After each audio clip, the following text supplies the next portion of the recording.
lucky to be alive. He's probably one of the guys that'll tell you he's lucky to be alive because he had his jugular slashed by a skate. Tuttle was sliding. Steve couldn't get control. He'd been pulled down, and he slid into Malarchuk.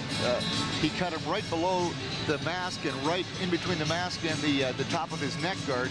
And if it wasn't for the goaltender being, or the trainer, team right? doctor and the trainer being right down at the end in Buffalo where the teams go off, they don't know if they would have been able to save his life. So it's certainly a scary experience, but obviously he's a goalie. He's back in. Yeah, he lived to tell about it. Here's Sabourin. Shots on goal are even at 9. Sabourin behind the net, looking to center it out in front. Does one-handed. Godus will pick it up. Steve Godus played some in Germany. Here's Lauer sending it in from about 70 feet wide of Larry Dick. Sabourin to the right wing side. Gino Cavallini now on the left wing side. Cavallini wearing the captain's label, the C, on that far right wing side. Tuttle intercepted. A chance for Vermette, but the pass too far in front. Icing was indicated, and now finally it's whistle. A little bit late. A bit delayed offside. I think it should have been icing, but I think he kind of missed it, and he got it on the offside.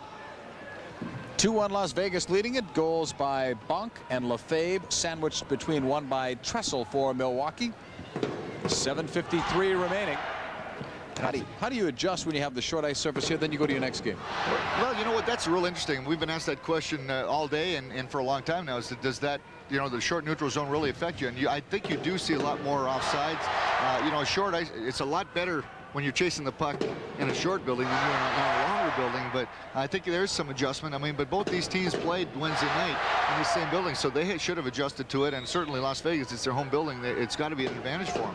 I'm sure you'll be seeing more shots of Crazy George, the cheerleader. That's not going to be Bernie Federko's guest in between periods 1 and 2. Didn't want to do it to him. But it will be Lyndon Byers, as now tempers are short on this near side. Evans and Scott Gruel are in there along with Lyndon Byers, and you can add up a lot of penalty minutes there. Evans had a bunch with Erie. Yes, he did. Over 300. And Lyndon Byers is no stranger to penalty minutes either. He's got over 1,000 in the games that he's played in the National Hockey League. You know, he played 9 years in Boston. He is still very popular whenever he goes back there. Bruin fans still love Lyndon Byers. Very, very nice guy. And your actual guest in between periods 1 and 2, not Crazy George. Here's Butcher behind the net. Gives it up. McNeil, very versatile player for Kurt Fraser's club. McNeil showing he's got some speed, takes it to the corner. Check by Kite. Dug out. Here's Hapshide. Had a man open, but he couldn't spot Byers. Sent towards behind the cage area, but it comes back to the near wing side. Never got back there. All the way back in over the line. Bobby Joyce sending it in wide of Larry Dick. It's 2-1. Las Vegas leading it here in the first period. Still 7:08 to go. You're watching the IHL here on Prime Network. On the left wing side, getting behind the defense. Here's Scotty Gruel coming in, save. Oh, Malarchuk looked like he was giving him a little opening, and then he covered it. Scotty Gruel tried to go 5-hole and didn't work. You saw that opening, didn't you? I mean, it was there for a split second. Show it to him and then take it away. Absolutely, absolutely. I thought he was going to go short side, but he didn't. He tried to go between the legs, and it did not work. Well, Scotty Gruel was looking for a breakaway. He got it, but Malarchuk beat him that time, and we'll watch again and see how. Looked like he was going to go short side, but he just tried to really overpower it through the stick. He didn't get it in the right spot, obviously. Malarchuk has played very well, and he's a big, big member of the reason why Vegas is leading their division. Off the draw, Sharple's shot, kicked out. Larry Dick just trying to reach out and stop it again. That rebound almost cost him. Galchenyuk dumps it in right side. Gino Cavallini along with Jeff Sharples in a collision there. Along the near boards, Galchenyuk disappears from our view. Still battling with Lefebvre. A height disadvantage there for Lefebvre. Reddick Bonk drops it off. Nice job. Finally seen by Quinney, who dumps it in. Admirals will pick it up. Balistric, right side, Gino Cavallini. Formerly with Bowling Green, also ex-St. Louis Blue, Calgary, and then Quebec. But now under a 1-year contract with Milwaukee. We'll be chatting with him in between periods 2 and 3. Gino's fondest memory, the overtime goal in the 4th overtime in the NCAA's to win it for the tournament for Bowling Green. So certainly a big highlight for his career. A lot of grateful Bowling Green players that night. You got to be running out of gas in 4 overtimes. Absolutely. No matter how well conditioned you are. Should have bring the shootout in. That's right. All the way back. Milwaukee doesn't want to see a shootout. They're 0-6 this year in that category. Here's Baccia, almost a giveaway. Taken by Couturier. Center ice. Dumps it in wide of Malarchuk. Vegas will dig it out. Here they come. Across the center line, Fogarty, and way offside was Vermette by about 4 or 5 feet. So it's still 2-1. Las Vegas at home with the lead with 5:27 left in the first period.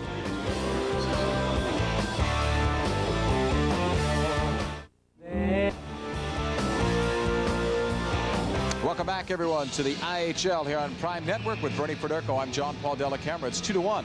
Las Vegas Thunder leading the Milwaukee Admirals. We've got 2 of the better teams in the IHL on display tonight. 2 of 3 independent teams in this league. Fort Wayne, who won the Turner Cup last year, being the other.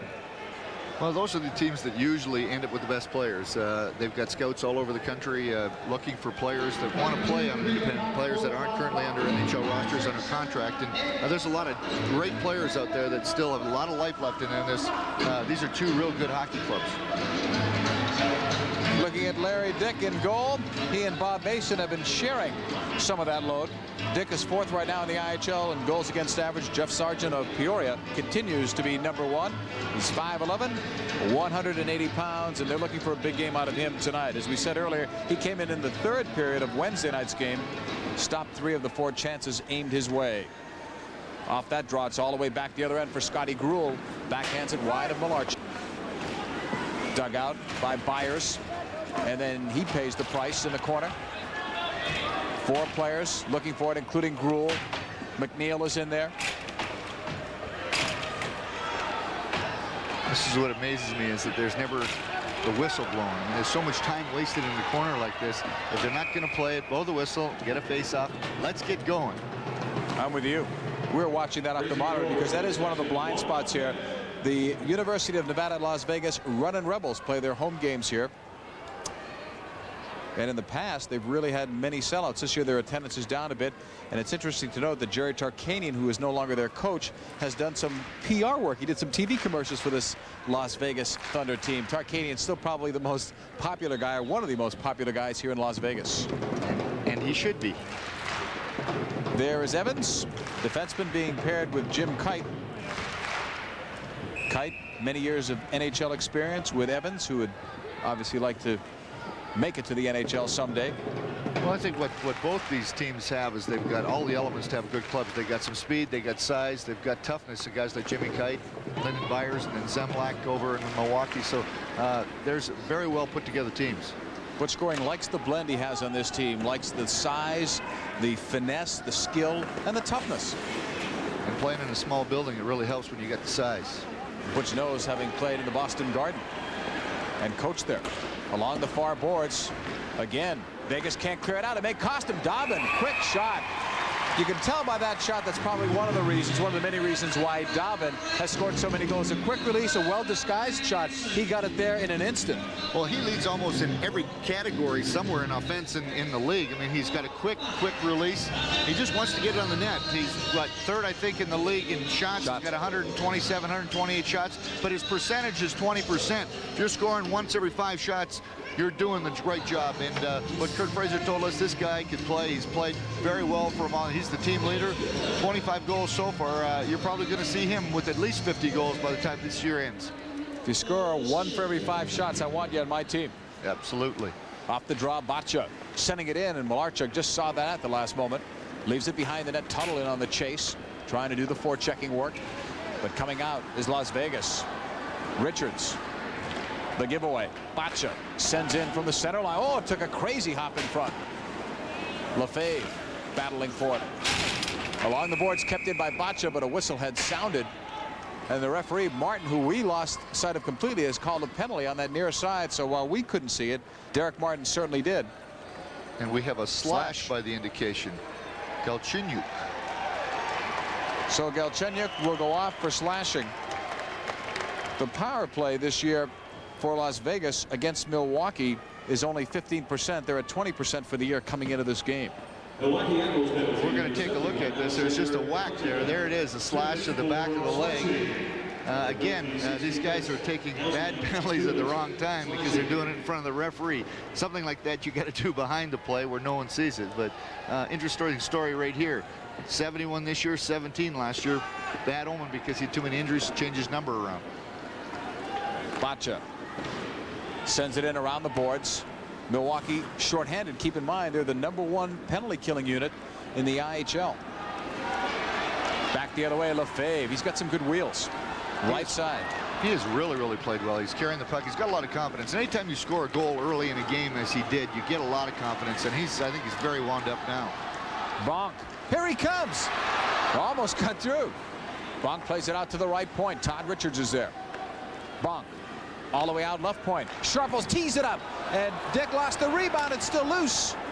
Lefebvre almost got hooked down. Kept in at the left side point. Sharples snaps it, but it's up high, and Dick was able to hold on to that one. He has lost a few rebounds here in this first period, but to his credit and his team's credit, they've not been able to give up goals on the rebounds.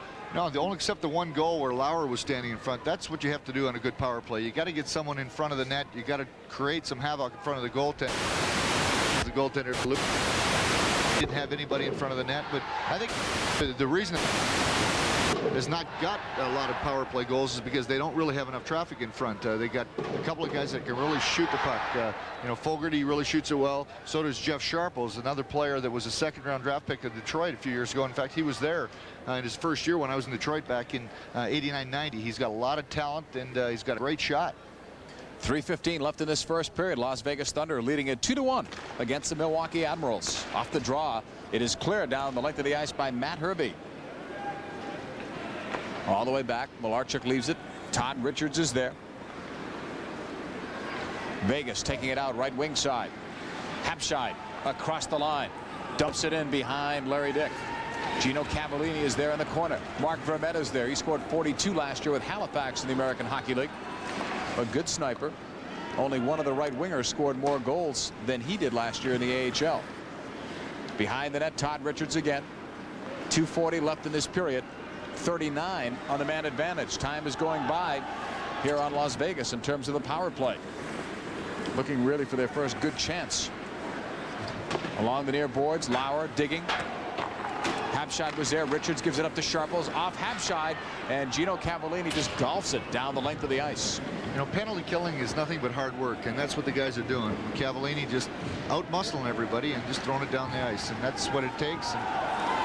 Vegas will come through in the slot. It's blocked, and Larry Dick held on, but a good rush by Steve Godis.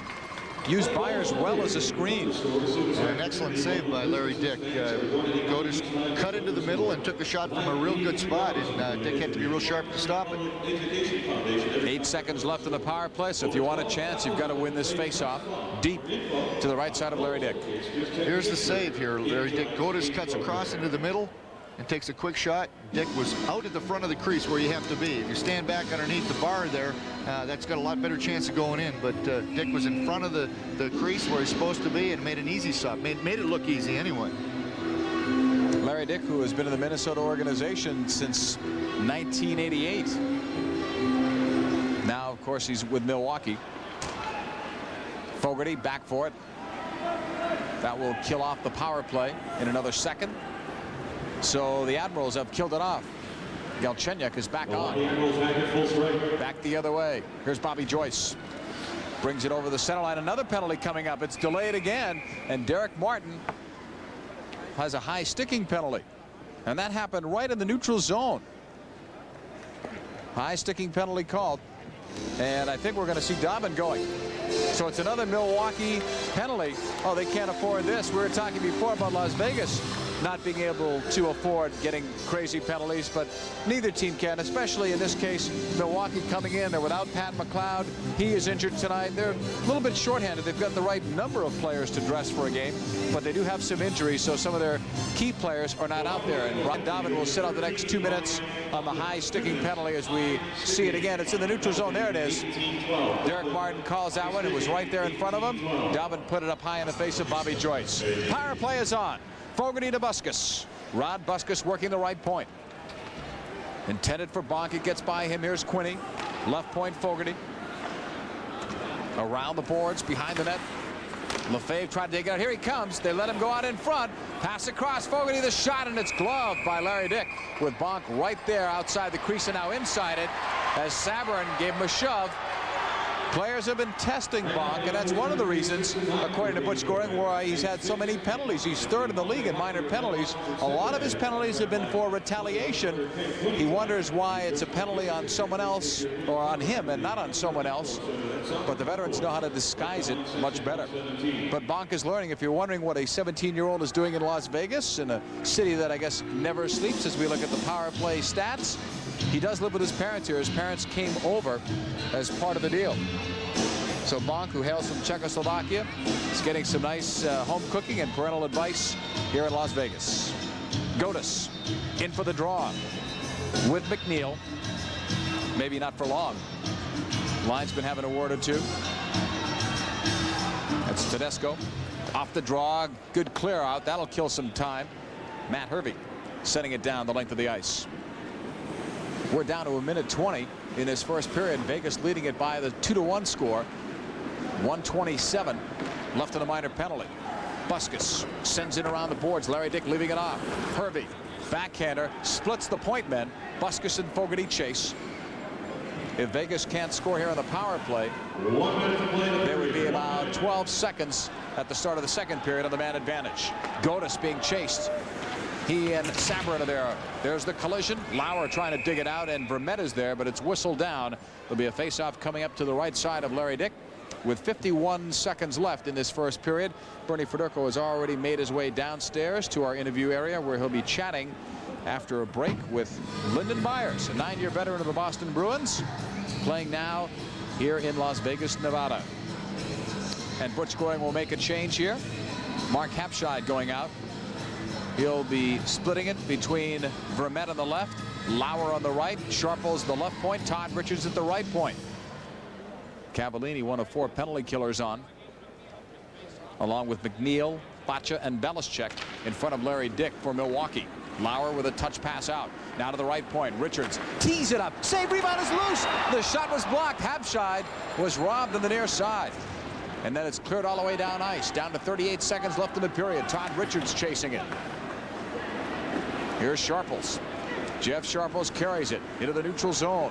Plays it ahead on the left wing side. Vermette taking it around a defenseman. Bacha makes him pay for it in the corner.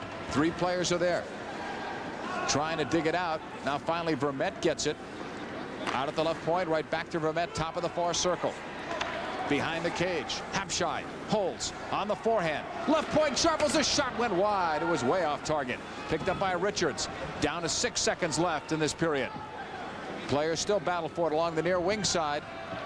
And it comes out of the zone as the horn sounds, ending a very spirited opening period of play. Several penalties in the first period. We saw 3 goals. Las Vegas scoring 2 of those and 1 for Milwaukee. Bonk and Lefebvre were the goal scorers for Las Vegas, and in between those 2 scores, there was a goal by Tressel for Milwaukee. Shots on goal, Vegas out shooting Milwaukee 17-13 in this first period. A good first period of play. Remember, these 2 teams played just 2 nights ago right here in Las Vegas. It was a 5-2 victory for Las Vegas on that night. That's it for the first period of play. Las Vegas 2, Milwaukee 1. When we come back, Bernie Federko will be chatting with Lyndon Byers. So stick with us. This is the IHL on Prime Network.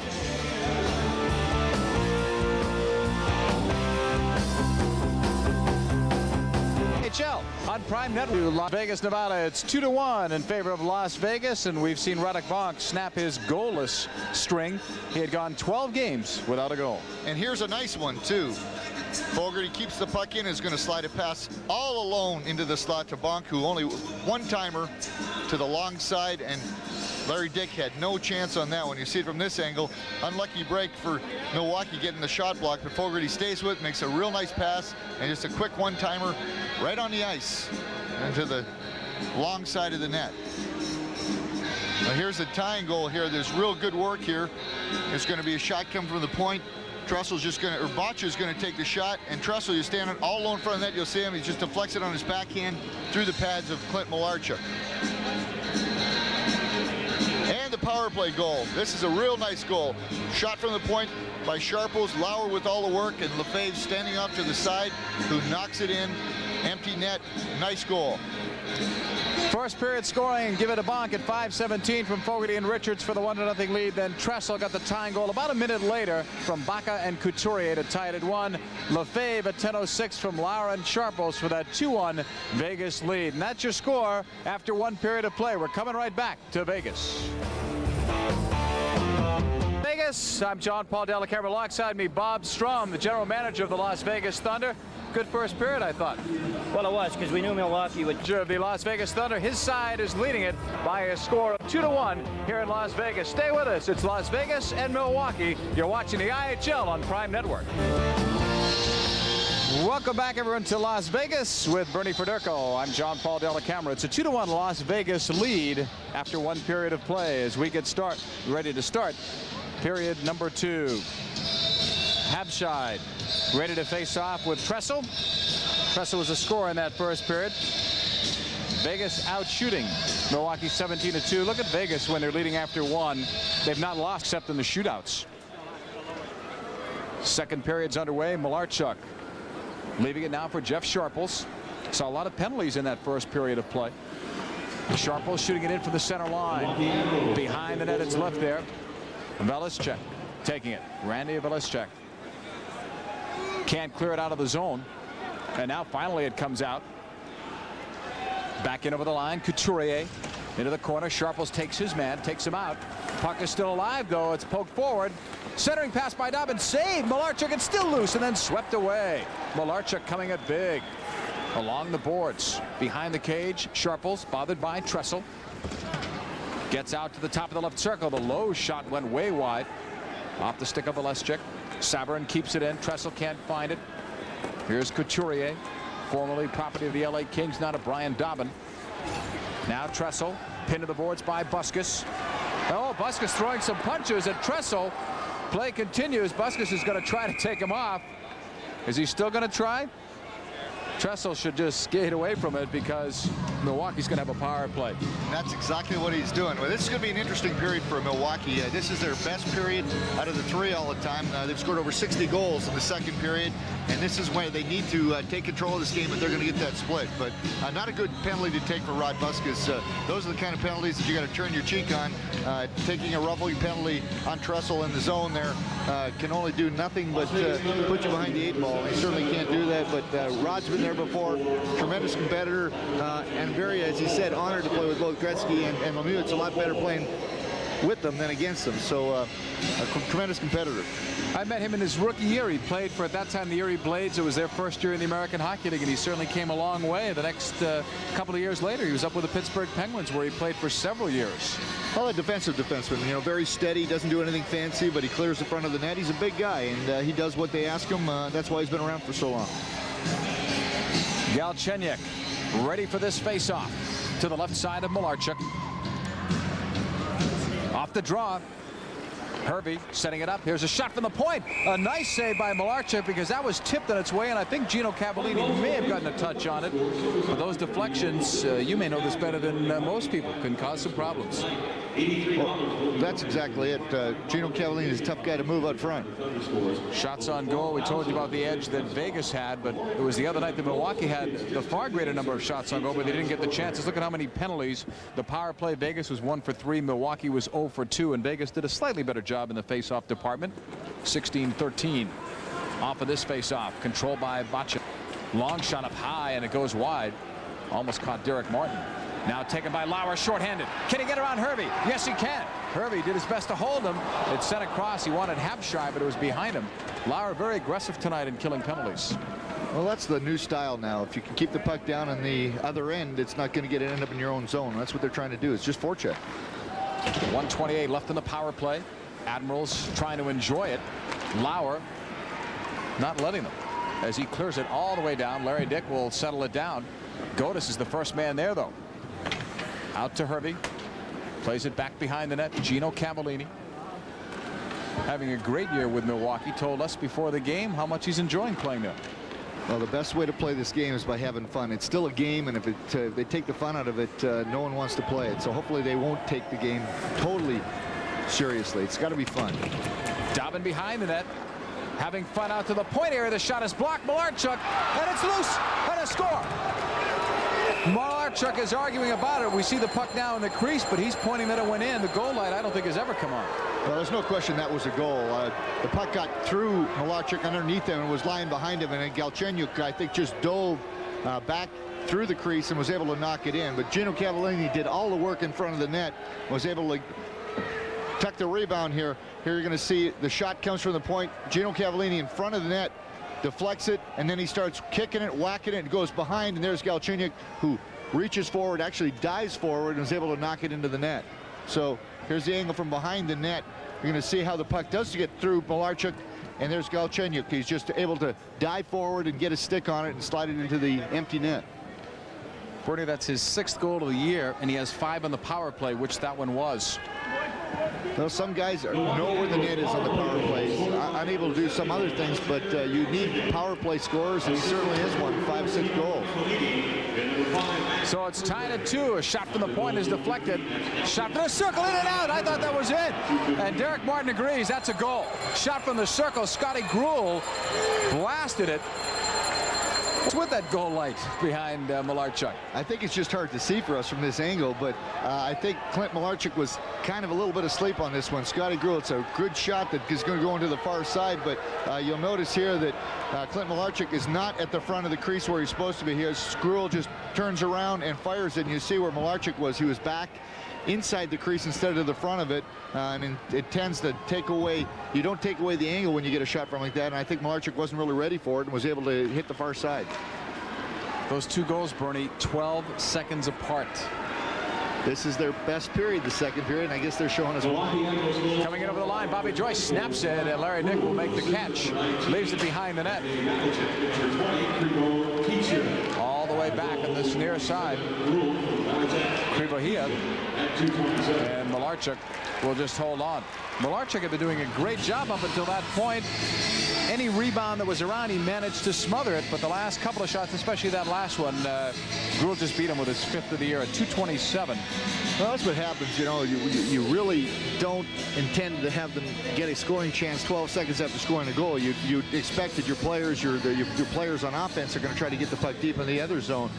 And I don't think that Clint Malarchuk was ready for it. You'll see he's standing back inside the crease. He's not able to get out and cut down the angle. And Gruel beats him to the far side. And that's an unfortunate break for Las Vegas, not being ready. But when you're a goaltender, you kind of got to be ready all the time. And I think Clint knows himself that he wasn't quite sharp enough. He wasn't ready for that shot. And consequently, it beat him to the far side. Scotty Gruel began the year with 574 goals. So he's now at 579. Back the other way, left there by Buskus. And then cleared into the neutral zone. Dobbin had it almost blocked.